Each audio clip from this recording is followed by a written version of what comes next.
Welcome to this 5-minute episode on how to create a scan using a top list window. Let's build a simple top list scan that will show us the stocks that moved the most in the last 60 minutes. First, we go to the toolbar, open the new tab, and select Top List Window. This will bring us straight to the configuration menu. The Strategies tab provides access to many pre-built scans.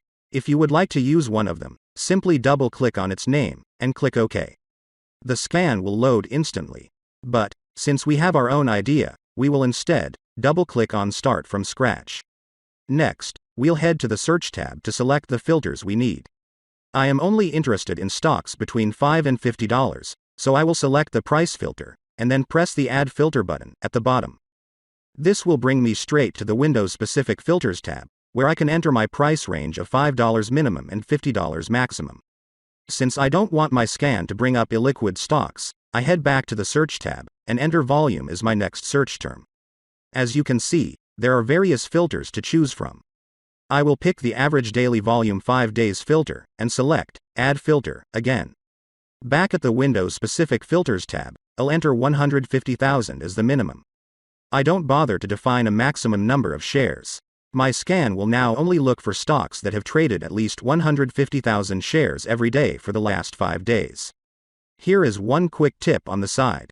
Whenever you're unsure about a filter setting, simply click the magnifying glass between the min and max field, and you will get a clear summary of what the particular filter is looking for. And, if you're unsure how a specific filter works, simply right-click on it and select Help. This will bring you to the Alert and Filter Definition page on our website, which describes all our alerts and filters in detail. Now, there is one more very helpful volume filter that I would like to add to my scan. Relative volume compares the volume for today to the average volume for this time of day. With the help of this filter, I can easily find stocks in play that show more activity than usual. I will add the filter and then enter 2 in the minimum field. Next up is the Exchanges tab. I want the scan to check all main exchanges, so I won't make adjustments here. I would, however, like to exclude warrants, so I will head to the Symbol Lists tab. Here, I click on Add Existing List, and select the preset warrants list from the dropdown. I place a checkmark here, and select Exclude the following lists from this dropdown. Now my scan will ignore all warrants. I could easily create my own exclusion lists. And I could just as easily create watch lists and restrict my scan to only scan specific stocks. In the Columns tab, I can choose which filter columns I would like to see in my top list window. The field on the left-hand side lists the already displayed columns. The right-hand side contains all the available ones. The selection I make here only determines which filter columns are visible in the top list. It has no impact on the scan results. I can add any additional columns I would like to see, even if they aren't used as search criteria. I am happy with the display, so let's move on to the very important Sort tab. This tab is crucial for our top list. Here is where we're defining how the results are ranked. Since I'd like to see the stocks that moved up the most in the last 60 minutes, I need to find and add this filter. To do so, I click the More button, which will show me all available filters. I enter my search term, and select the filter, change 60 minutes in %, and press the Sort By button at the bottom. Back in the Sort tab, I make sure that Biggest on top is selected. I could have just as easily chosen any other filter to rank my scan results by. Now that I have added my requirements, I will double check that my scan is doing what it should, with the help of the Summary tab.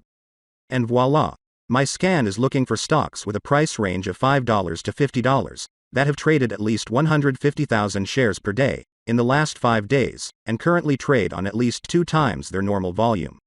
All the stocks that my scan will find will be sorted according to the size of their move in the last 60 minutes. All perfect. Let me quickly name my new scan, then we can finally fire it up. And here it is. Make sure to save your scan to the cloud before closing it. Simply right-click into it, select Save or Share to Cloud, then press Save.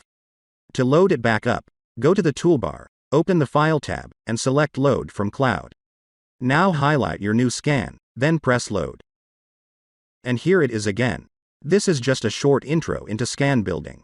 We have over 500 alerts and filters to choose from, so the possibilities are truly endless. Please don't hesitate to reach out to us in case you need help.